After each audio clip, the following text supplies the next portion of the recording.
In this video, we're going to be looking at the process and the steps involved in actually painting this kingfisher. So this initial drawing is something that I've sketched up.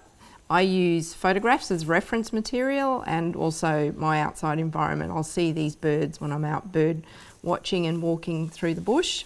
So this is just a very simple line drawing of a kingfisher. Underneath, I've actually taped a piece of graphite paper or transfer paper, and that's actually so that I can then transfer that drawing onto my watercolour paper. The reason why I don't draw directly on the watercolour paper or sketch up my drawing is because I want to maintain this paper in as most pristine condition as possible. If you start erasing any mistakes or correcting, you run the chance of actually burring up the surface of the paper and damaging it, and then that's actually going to affect how the watercolour moves across the paper.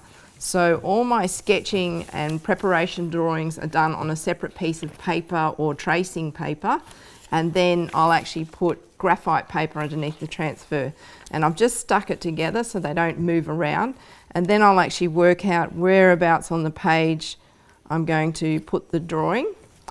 Then I use some more masking tape or painter's tape to just secure that so it doesn't shift around while you're drawing.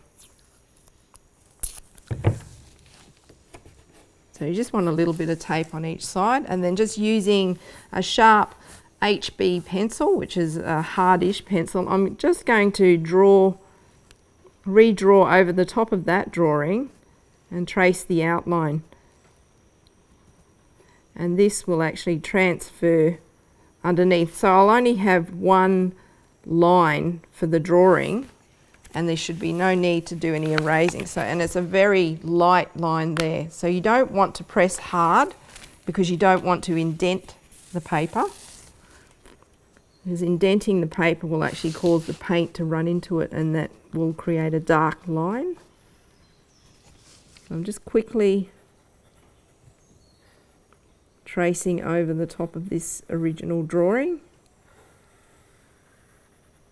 So this is an original drawing that I've done, and I use this as a test piece for students to work on, but you could actually photocopy something from a book as a starting point, just keeping in mind that then it's not an original drawing, it's not your own work, but for the purposes of this exercise, you could actually go find a book with some birds in it, some nice big birds, and then get a photocopy, and then you could actually use that photocopy straight onto the graphite transfer paper, and that actually speeds up the process of you being able to get a drawing down onto your watercolour paper and actually practicing the watercolour technique.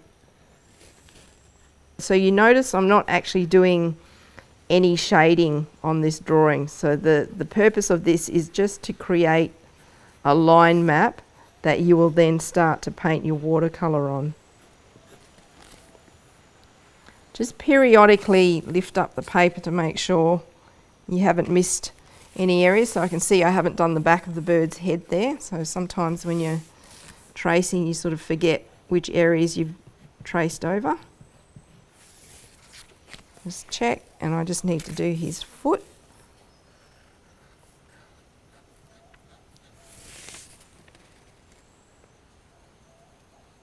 Again, don't press too hard so that you indent the paper. Okay, so now I'm just going to gently remove that initial drawing and the graphite paper, and we'll just put that aside because we don't need it. So what I have here is a really, really pale drawing of that kingfisher, and this is where the kneadable eraser comes in handy. So earlier I said don't erase on your watercolour paper if you can avoid it, and the reason being you'll damage the surface of the paper. The nice thing about a kneadable eraser is it's very gentle, and you can just use it to gently tap on the paper over the area that you've drawn, and this is actually going to take back some of the excess graphite and lighten the drawing that you've got.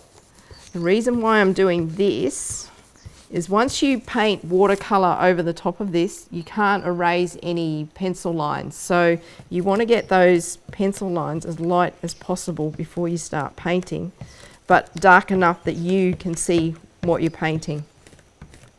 So you can see I'm not rubbing, I'm just dabbing, and that's lifting the graphite off the paper. Okay, so that's pretty quick.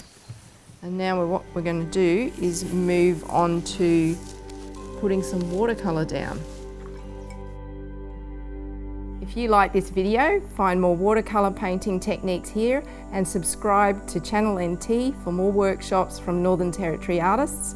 Visit channelnt.com.au.